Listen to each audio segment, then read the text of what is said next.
They ignored the fact that you got chartered flights because of this girl. They ignored the fact that ratings were going through the roof because of this girl. Instead, they resented it because they said, yo, we were doing stuff long before Caitlin Clark got here, and y'all wasn't paying attention then. But now, the young white girl comes along, and y'all want to sit up there and shower all of this praise and all of this attention that was earned before she ever came along. The resentment is understandable, but it's not about Caitlin Clark. It's about what she represents. My point is, grow up. Just when you thought the WNBA was finally coming together and prepared to ride the Caitlin Clark rocket ship to serious money and sports relevance, they tripped over their own shoelaces. Yes, the league's one-woman rating machine, Caitlin Clark, just ended up on the injured list. The Indiana Fever announced that star Caitlin Clark will be out at least 2 weeks with a left quad strain. Clark reported some pain in her leg Saturday after the team's loss to the New York Liberty. She subsequently underwent an MRI and was diagnosed with the strain on Monday. Talk shows are going crazy right now, and basketball fans are going completely crazy over the WNBA bullies, Commissioner Kathy Engelbert, and especially Angel Reese, who still believes that people watch for her. If you agree with Steven, he's virtually floating from his wrath. Let's go, baby goat over baby giraffe, remark below. Clark was the WNBA's Rookie of the Year last season and a first-team All-WNBA selection. So far, she's averaging 19 points and a league-leading 9.3 assists through 4 games this season.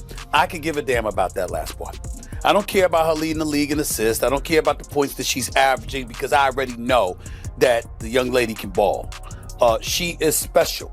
What I'm interested in is what somebody tweeted me and asked about earlier today that I want to show you right now. Put this tweet up, please, so our audience can see it here. At 4th Gen Bucci, B-U-C-C-I, right? Stephen A. Smith. Can the WNBA keep itself afloat while CC, as in Caitlin Clark, is out? The woman who made women's basketball a must-watch instead of just something her extremely competitive cousin watched was Caitlin Clark.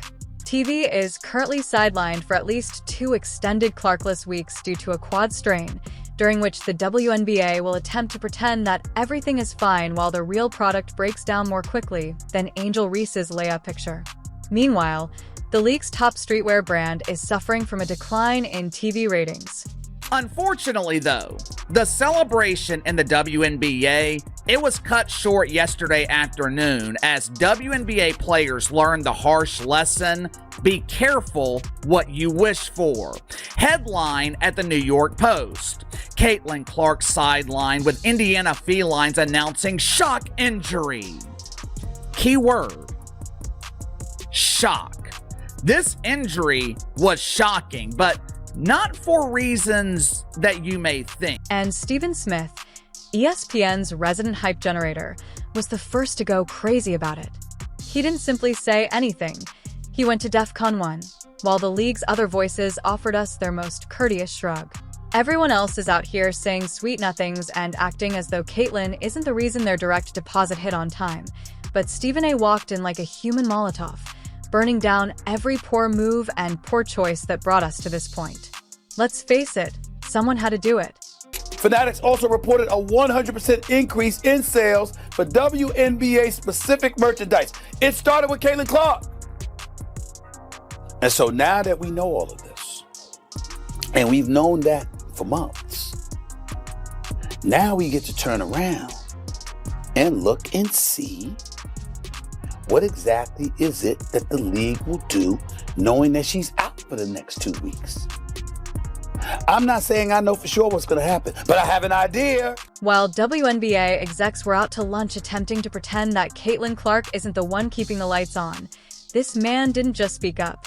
He held court like a man who had been waiting months to dunk on the league's incompetence. Oh, you think the league can survive without Caitlin Clark? Stephen A. asked as he was busy pounding down receipts. He lay everything out so clearly that it was like watching math class with fireworks. Cool story, bro. Check the numbers and try not to cry, was essentially what he asked.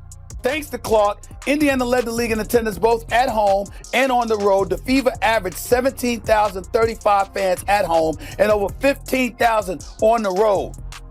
4 teams moved home games to bigger arenas when Indiana came to town to accommodate more fans. That's about Caitlin Clark. How do we know this? Attendance for the entire league was up nearly 50% last year. According to data from across the timeline, and Indiana led all teams with an average attendance of 17,035. That was up 319% from the year earlier. Shall we break down those numbers, Caitlin? Players like Angel Reese are still wondering why Clark gets more camera time. Perhaps it's because Caitlin doesn't treat the ball like a bowling pin and actually makes people want to watch. Clark Games is drawing an average of 1.178 million viewers this year when she's out, but that's just 394,000. That's a drop, a plunge off a cliff, a threefold crater in viewership. We'll find out. We don't know yet, but I'm going to be really interested in seeing, Molly, what kind of effect this has on the WNBA's ratings, because if for some reason there is a precipitous drop-off, then everybody needs to stand down and recognize the fact that the speculation or the assertions and assumptions about her being the golden goose is validated. As if Clark wasn't bringing the entire league into the spotlight, Stephen A. wasn't just upset when he woke up. He had spent months watching the WNBA blow every chance. He had witnessed Cheryl Swoops throw more shade than a beach umbrella, and of course, Ree couldn't help but turn every moment into her own tryout for America's next jealous teammate. You asked me about Caitlin. If you're going to break a record, to me, if it's legitimate, you have to break that record in the same amount of time that player set it. Okay. Right? So if Kelsey Plum set that record in 4 years, well, Caitlin should have broke that record in 4 years. But because there's a COVID year, and then there's another year, you know what I mean? So she's already had an extra year to break that record. So is it truly a broken record? The Commissioner Kathy Angelberg's entire approach to Clark can be summed up as follows. Thanks for the ratings. I suppose it's like finding a genie in a bottle, and wishing for a slightly larger bottle. Since Clark is no longer playing, Stephen A. is essentially shouting from the rooftops, "I told you so." And to be honest, he deserves it. I noticed when you're asking about Caitlin a lot, you bring up other rookies as well. No league's ever about one player. That player could get hurt or whatever. So I think it's just to give recognition that in sports, people watch for compelling content and rivalries. And you can't do that alone as one person. He even added some timeless advice, stating, "Everyone needs to stand down and ride the wave if this is the magnetic traction that draws viewers to the WNBA, and her absence proves it." Translation: give up battling it. Caitlin is the show. Either join it or be left behind, sitting in arenas that are only partially occupied with bewildered spectators who are asking where the excitement went.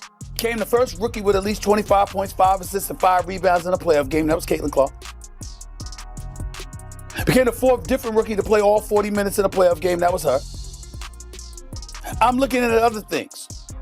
6 different league television partners. This is last year. This is last season, because this is Caitlin Clark that we're talking about. 6 different league television partners set viewership records that year, her rookie year, for its highest viewed WNBA game. Do you know every one of those games, including the Indiana Fever? Let's go back in time, since the events leading up to this train disaster have been a good example of league mismanagement. This year's first game against the Sky drew a record-setting 2.7 million viewers, making it the highest-rated WNBA game on ESPN ever. The NBA even raised an eyebrow because it wasn't a fluke. Rather, it was the arrival of a generational star, and she brought with her more jersey sales and viewers than half the league combined. What did the WNBA do? They launched a full-scale marketing campaign and gave her press releases that were so generic they could have been written by Angel Reese herself. The league was reluctant to admit that a single player was contributing more to the brand than 10 years of teamwork. Rising tide lifts all boats. And if this is the magnetic traction that draws viewers to the WNBA, and her absence over the next 2 weeks due to that quad strain is providing further evidence of that, then everybody needs to accept it, stand down, and ride that wave. I'm going to be really interested in seeing how the ratings are going to look without her over the next 2 weeks. Let's make sure we come back and ask me this exact same question after she's been gone for those 2 weeks. The WNBA is now in panic mode, rushing to fill the void left by the only player who can draw an additional million eyes by simply tying her shoes. That's the point. Caitlin Clark wasn't just another top draft pick. She was the WNBA's lottery. Stephen A. was watching it all build up as Caitlin's star was soaring. The league was quietly downplaying her, with the veterans side-eyeing her like she took the last piece of pizza.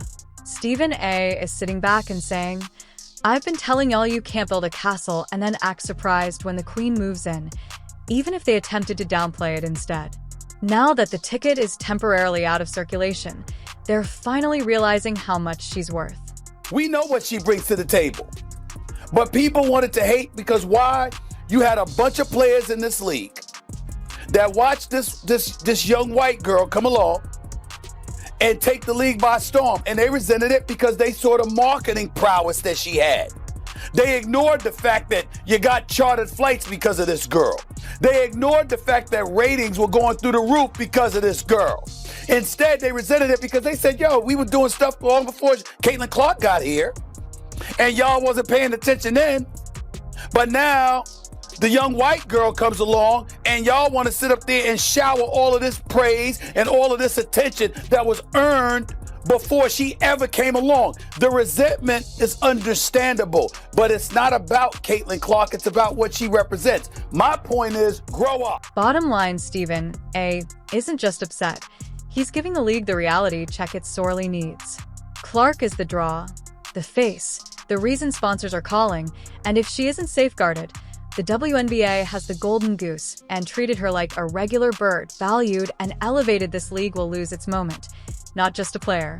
When it comes to Caitlin Clark, Stephen A. Smith has been the one voice of reason in a noisy room while others skirt around egos and hold onto antiquated mythologies. Since Clark took the WNBA court and brought with her a surge of attention, ticket sales, and viewership the league had never seen before, Stephen has been her most vocal supporter. The reason for this is that, in contrast to the jealous muttering of some former players who pretend that Clark's success is a personal slight, he stated that there is genuine resentment out there, and boy, has that been apparent. Stephen truly understands value when he sees it. Look, I think Stephen A. is 100% correct on this. At the end of the day, you already see people actually saying, hey, I'm not watching for 2 weeks. I'm not tuning in for 2 weeks. And it's really bad news for the Mystics and the Sky because both of those teams move those games to big arenas. So it's like now that she's not playing, what is that attendance going to look like? The viewership, right? The viewership is going to plummet. I already know. Because majority of the people that's watching the Indiana Fever wants to see Caitlin Clark. And sad to say it, a lot of them only want to see Caitlin Clark. They don't really care about the entire team. The prophecy is now playing out directly in front of us, and Clark isn't overlooking anything. Her highly anticipated rematch with Angel Reese has been featured on numerous prime-time national broadcasts, but the financial blow is immediate and severe. She is missing out on big matches, the kind of games ESPN salivates over, on Tuesday night against a team no one remembers. Not only is Indiana losing a top player, but the WNBA is also losing all of its appeal. Isn't that right? She's the primary reason people go to the stadium, turn on their TVs, and purchase those expensive jerseys. She's just saying. When you remove her from the equation, the Indiana Fever start to resemble every other team that is frantically attempting to remain relevant. Everybody was moving Caitlin Clark games to bigger facilities because everyone was selling tickets. There were ratings. It was a ratings bonanza. Now with Caitlin Clark not playing, what do? Well, when you change your situs, guess what? You can't change it back. Yep. The tickets are literally half the price, and there are entire sections of the stadium that have not sold any tickets. However, what really enrages Stephen is that this was totally preventable. Sure, accidents happen in sports, but when a league allows its best player to be smashed, hacked, elbowed, and nearly assaulted every night with no repercussions. That's not an accident. Carelessness, the WNBA's response dismisses the hits Clark has received this season as part of the game, even though they wouldn't look out of place on an NFL highlight reel. Meanwhile, Steven is likely smashing a remote control at home and yelling, "Protect her." And who could blame him? It's not only upsetting, it's malpractice to watch the one player who keeps the league afloat be treated like just another rookie rather than the generational star she is. 2.2 million average viewers Tuned in to watch Caitlin Clark and the Fever take on the Liberty. Peaking at 3.2 million viewers is crazy for the WNBA, even for the Fever. Became the 6th most watched WNBA regular season or playoff game. And here's the thing, the statistics support it all.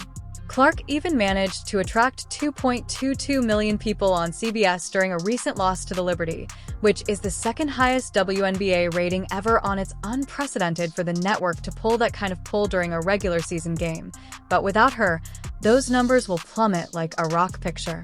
The marketing executives are attempting to pitch ad space now, but our stars' sideline sponsors are watching, networks are watching, and everyone knows what's coming, including Stephen A., who has already loaded up the receipts for the inevitable ratings collapse, and he will remind the WNBA at every turn.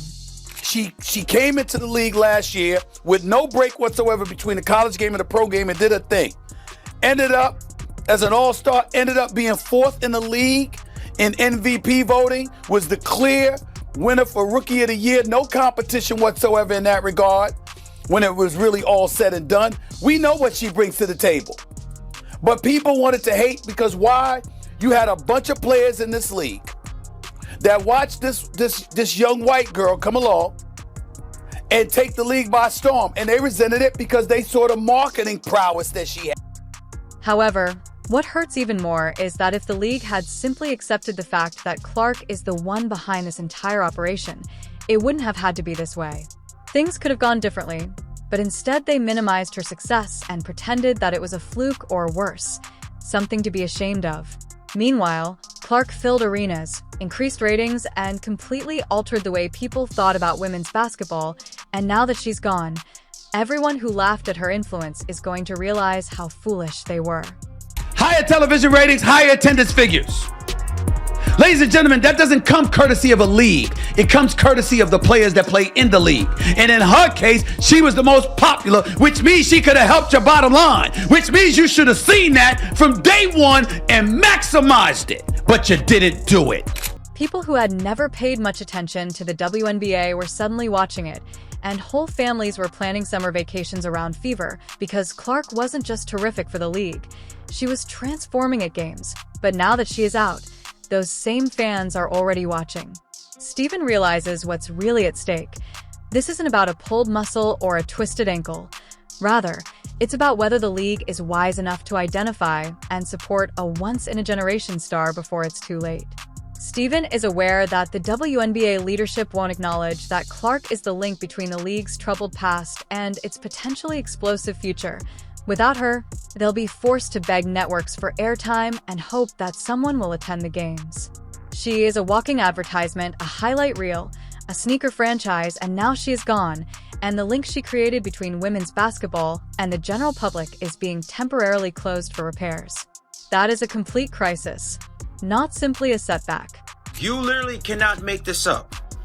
When she's not playing, ticket prices, merchandise sales plummet. Viewership declines when she is not suited up in uniform.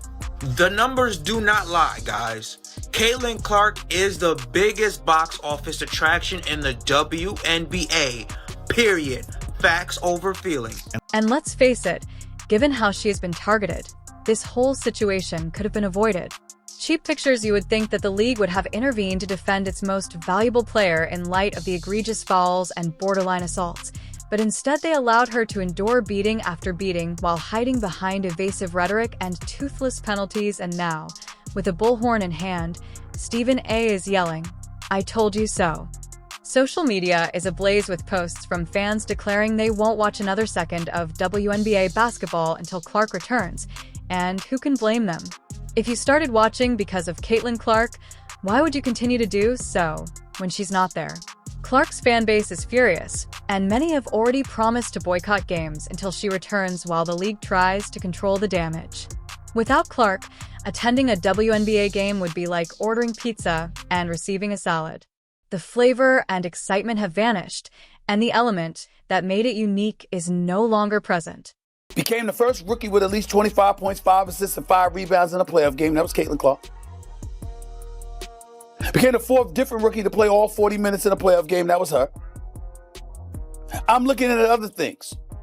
6 different league television partners. This is last year. This is last season, because this is the Caitlin Clark that we're talking about. 6 different league television partners set viewership records that year, her rookie year, for its highest viewed WNBA game. Do you know every one of those games included the Indiana Fever? Now that the WNBA had lightning in a bottle, Caitlin Clark was that lightning, and now that she's sidelined, the only person with the courage to say what everyone else is thinking is waiting for the next round of ratings to come in. When they do, of course, he'll be prepared with the numbers, commentary, and sass to remind the league that they created this mess, because when you ignore your biggest star and let her take hits like a crash test dummy and act like everything is fine, the fallout is on you, if you agree with Stephen A. The storm that is coming in the next weeks will not only demonstrate his correctness, but also establish the type of league the WNBA wants to be, one that supports and encourages its players, or one that watches them leave while they still have a chance to preserve the game. To ensure you don't miss anything, leave a comment below with baby goat over baby giraffe, subscribe, and turn on all notifications. Then, click the video on the screen, and we'll see you in the next.